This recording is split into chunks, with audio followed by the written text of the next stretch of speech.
নমস্কার বন্ধুরা, আজকে আমি তোমাদের বানিয়ে দেখাবো নরম তুলতুলে ভীষণ সুস্বাদু সুজির ভাপা পিঠে। এই ভাপা পিঠে তোমরা মাত্র 10 মিনিটের মধ্যে বানিয়ে নিতে পারবে। আর এটা কতটা পরিমাণে নরম তুলতুলে হয়েছে দেখে বুঝতে পারছো, আর ভেতরটা একদম পুরে ভরা। তাহলে চলো শুরু করি। সবার প্রথমে আমি নিয়ে নেব 300 গ্রাম খেজুর গুড়। এখন গুড়টাকে খুব ভালো করে গলিয়ে নিতে হবে। তোমরা চাইলে এখানে গুড়ের বদলে চিনি দিয়েও বানাতে পারো, তবে গুড় দিলে খেতে বেশি টেস্টি হয়। এখানে আমি সামান্য জল দিয়ে দিচ্ছি। জলটা দিলে গুড়টা খুব তাড়াতাড়ি করে গলে যাবে। ভালো করে নেড়েচেড়ে গুড়টাকে প্রথমে গলিয়ে নিচ্ছি। বন্ধুরা, আশা করছি আজকের রেসিপিটা তোমাদের কাছে অনেক অনেক ভালো লাগবে।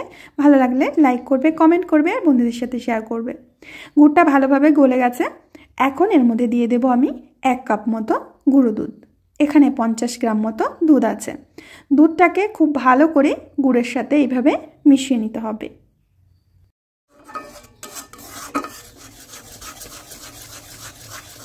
এবার দিয়ে দেব কিছুটা নারকেল কোড়া। এখানে আমি পরিমাণ বুঝে নারকেল কোড়া নিয়েছি, মানে যতগুলো পিঠা বানাবো সেই বুঝে আমি নারকেলটা কুড়িয়ে নিয়েছি। তো নারকেল কোড়ার সাথে খুব ভালো করে এইভাবে গুড় আর দুধের মিশ্রণটাকে মিশিয়ে নিতে হবে। আর এই সময় গ্যাসের আঁচটাকে মিডিয়াম করে রাখবে। ধীরে ধীরে দেখবে যে এই মিশ্রণটা শুকোতে শুরু করেছে। আর সবশেষে দেখতেই পাচ্ছ গুড়ের কালারটা, মানে নারকেলের কালারটা কত সুন্দর হয়ে গেছে আর মিশ্রণটা শুকিয়েও গেছে। এখন গ্যাসের আঁচটাকে বন্ধ করে এটা ঠান্ডা হতে দেব। এবার একটা ননস্টিক প্যানের মধ্যে দিয়ে দেবো আমি জল এখানে আমি বাটি মেপে 2 বাটি দিয়ে দিচ্ছি। দিয়ে দেবো 1 চামচ লবণ, আর সাথেই দিয়ে দেবো এখানে চিনি এখানে দিতে হবে 4 চামচ। এবার জলটাকে খুব ভালো করে গরম করে নেব। যতক্ষণ না জলটা ফুটে যাচ্ছে ততক্ষণ অপেক্ষা করতে হবে, আর যতক্ষণ না চিনিটা গলে যাচ্ছে। দেখতে পাচ্ছ জলটা ফুটতে শুরু করেছে। এখন আমরা দিয়ে দেব এর মধ্যে 1 বাটি সুজিটা এইভাবে আমি ছড়িয়ে দিয়ে দিচ্ছি, মানে 2 বাটি জলের জন্য এখানে আমি 1 বাটি সুজি নিয়েছি। এবার সুজিটাকে নেড়েচেড়ে খুব ভালো করে রান্না করে নিতে হবে।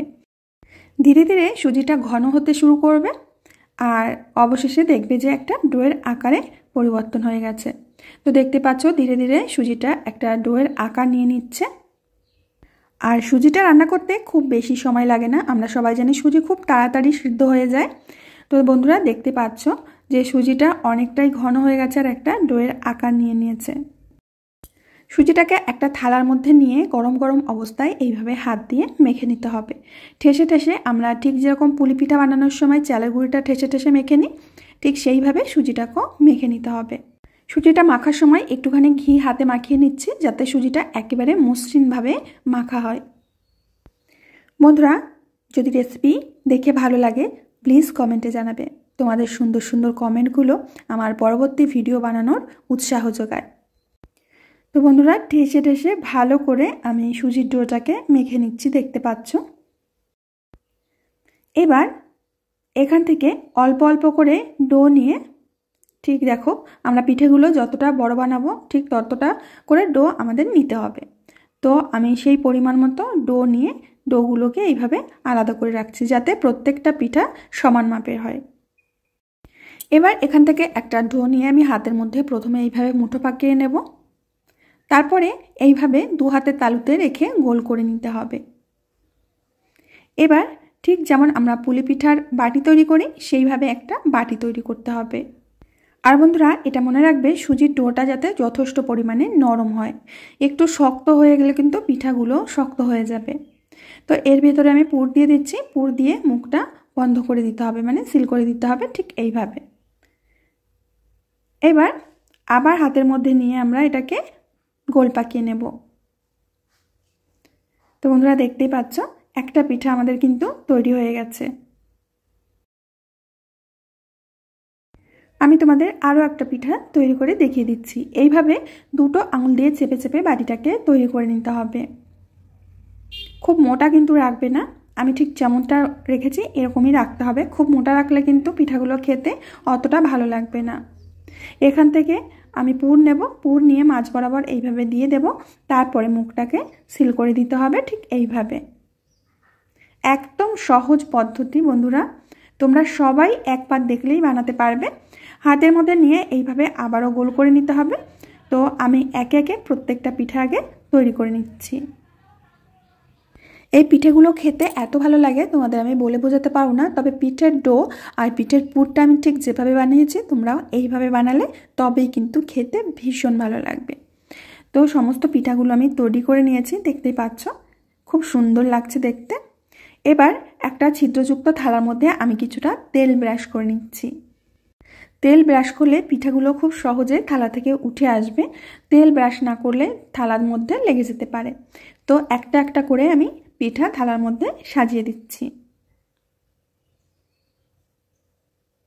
তো একসাথে আমি এখানে 6 থেকে 7টা পিঠা সাজিয়ে দিয়েছি। এবার বন্ধুরা আগে থেকে আমি একটা ডেকচিতে জল গরম হতে দিয়েছিলাম। এখন এই ফুটন্ত জলের উপরে থালাটা রেখে দিয়ে এবার একটা ঢাকনা দিয়ে ঢেকে দিতে হবে। আর ঢাকনার ছিদ্রটা আমি বন্ধ করে দিয়েছি। প্রায় 5 থেকে 7 মিনিট আমি ভাপিয়ে নিয়েছি। এবার ঢাকনা খুলে দেখাচ্ছি পিঠাগুলো আমাদের সিদ্ধ হয়ে গেছে। এখন একটা প্লেটের মধ্যে আমি পিঠাগুলো নামিয়ে নেব। আজকে যদি আমার এই সহজ পিঠার রেসিপিটা দেখতে কোনো নতুন বন্ধু এসে থাকো, প্লিজ আমার চ্যানেলটিকে সাবস্ক্রাইব করবে, পাশে থাকা বেল বাটনের অল অপশনে ক্লিক করবে, যাতে আমার ভিডিও আপলোড হওয়া মাত্র সবার প্রথমে তোমার সামনেই পৌঁছে যায়। আর আমি বন্ধুরা সব সময় সহজ সহজ রেসিপি তোমাদের সাথে শেয়ার করার চেষ্টা করি, যাতে তোমরা খুব সহজে বাড়িতে বানিয়ে খেতে পারো।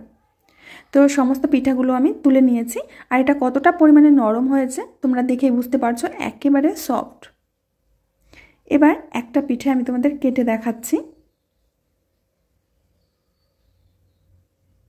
দেখতেই পাচ্ছ ভেতরটা একেবারে পুরে ভরা। আর একটা পিঠে আমি তোমাদের ভেঙেও দেখাবো।